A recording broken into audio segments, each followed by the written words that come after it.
So one common topic in kinematics, in two-dimensional kinematics, is the idea of horizontal projectiles. And when we talk about a horizontal projectile, what we mean is an object that is launched from some height. So we'll give ourselves here's a square. So there's our cliff, and we'll say we have a projectile here, and we're going to launch it so that it has only, that doesn't look very good, only an initial velocity in the x direction. So it doesn't have any y velocity, get rid of that. It has only an initial velocity in the x direction, and so the path that it takes will be a parabola that brings it to the ground somewhere over here. And so the things that we'll be asked to solve for typically would be, number one, the time that it takes for the projectile to reach the ground, the time to ground.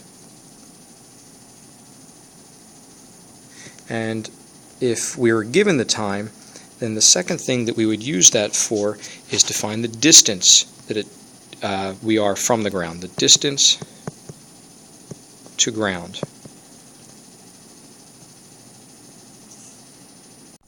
And since we're talking about a vertical distance, we're going to call that distance y. We're going to call the vertical distance y. And now the other distance that we're going to want to solve for is what we're going to call the range. And the range is the horizontal distance from the base of the cliff to the landing point. This is our x. We're going to call range x. So we're going to solve in some cases for y, which is the height of the cliff that you're jumping or falling off of, and sometimes we're going to solve for x, which is the range, that is the horizontal distance away from the cliff.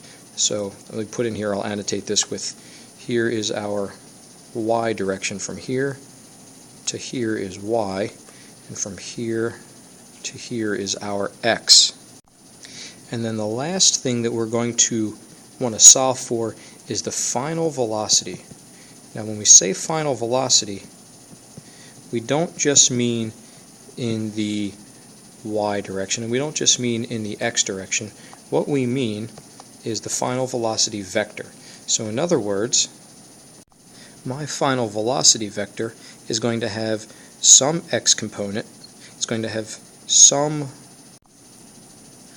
y component, and so those two components combined are going to give it its own velocity vector. So this velocity vector, we'll say that's the final velocity, is a combination of the initial and constant velocity in the x direction and the final velocity in just the y direction. And so the final velocity vector will be the magnitude shown here. We'll get some number for that using the Pythagorean theorem, but also we're going to need to find this angle here. That angle we'll call theta, and that's what makes it not a speed but a velocity, because we'll have both the magnitude and the direction. So we'll solve for the velocity in the y direction, we'll have the velocity in the x direction, and then we'll need to solve for the angle at which this object is approaching the ground or the water or whatever you have below. So if it's not given, how do we first determine the amount of time it's going to take for a projectile when launched horizontally to reach the ground? Well, we'll look at a formula that involves what we're given. If we're given an initial velocity in the x direction, and that could be some number, and we're also given an initial velocity in the y direction, whether we realize it or not, the initial velocity in the y direction is going to be 0, because with respect to the vertical, the object isn't moving, it's only moving in the x direction. So we have a VI in the y direction. We also know that the acceleration due to gravity is going to be 9.8 meters per second squared in the y direction. We want to find perhaps the amount of time it's going to take to fall, and in order to do that, we're going to need to know the distance. So if we can notice that this formula, that y equals any initial displacement in the y direction plus initial velocity times time in the y direction, plus, if we assume that down is the positive direction, plus 1/2 gt squared. And we also notice then that there is no initial displacement, and because our initial velocity in the y direction is 0, there's no VIT. So this is now y, the distance to the ground, equals 1/2 times g times t squared. And so we'll use this to find the distance to the ground, but first we want to know the time. So if we were given the distance but weren't given the time, we could rewrite this, and we would solve for t, and that would look like this. We'd have t equals, we'd multiply both sides by 2, so we have 2y. We'd divide both sides by g, we'd have 2y over g, and we'd take the square root of both sides to get t equals the square root of 2y over g. And that'll tell you how much time it takes in order to reach the ground accelerating at this rate if you fall this distance. And don't forget that this radical, the square root sign, is over everything, not just the 2y, but the g as well. So there's those two pieces of information for us that we'll hold on to. In order to find the time it takes to reach the ground, we'll say that time is equal to 2y over g and the square root of that. And to find the distance to the ground, the height of our cliff, if we knew the time, we'll say that y equals 1/2 times g, the acceleration due to gravity, times t squared. And don't forget that in your order of operations, you want to square the time first. Next, now we want to find the range. That is, how far from the base of the cliff has our object gone. So we notice that, we remember that the velocity in the x direction is completely independent from the acceleration due to gravity and the distance that it's falling. It's simply moving at a constant velocity in the x direction. So what we can use that for is to say that if the distance it's going to travel is equal to velocity in the x direction, which is a constant velocity, times the time it takes to hit the ground. And so the distance it will go away from the cliff is a function of how fast it's moving away from the cliff in the x direction and how long it's in the air, which is determined again by the height. So the x direction motion and the y direction motion are both tied to time, and time is what connects those two types of motion. So we'll bring this over here and we'll hold on to that.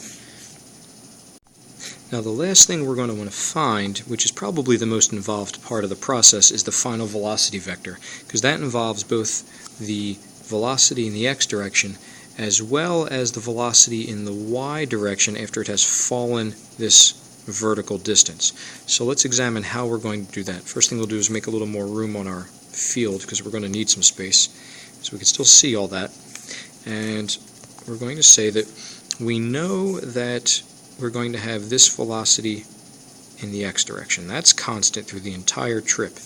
And after it falls some distance, we're also going to have some velocity in the y direction. And each second it's accelerating towards the ground, it's going to be going faster and faster. So at some point, just before it hits the ground, it'll have some maximum velocity in the y direction. And it's neither the velocity in the x direction nor the velocity in the y direction that's most important. It is this final velocity vector that we want to find, which is a combination of both the x velocity and the y velocity. So let's examine how we're going to do that. We now need to find the velocity in the y direction. And so we know that something that is falling a distance is going to be going some final velocity in the y direction if it has some initial velocity in the y direction, which we know is 0 for our circumstances because initial velocity was only in the horizontal direction, plus any additional velocity it gains as a result of accelerating at the rate of acceleration, 9.8 meters per second squared, times the amount of time that it has fallen.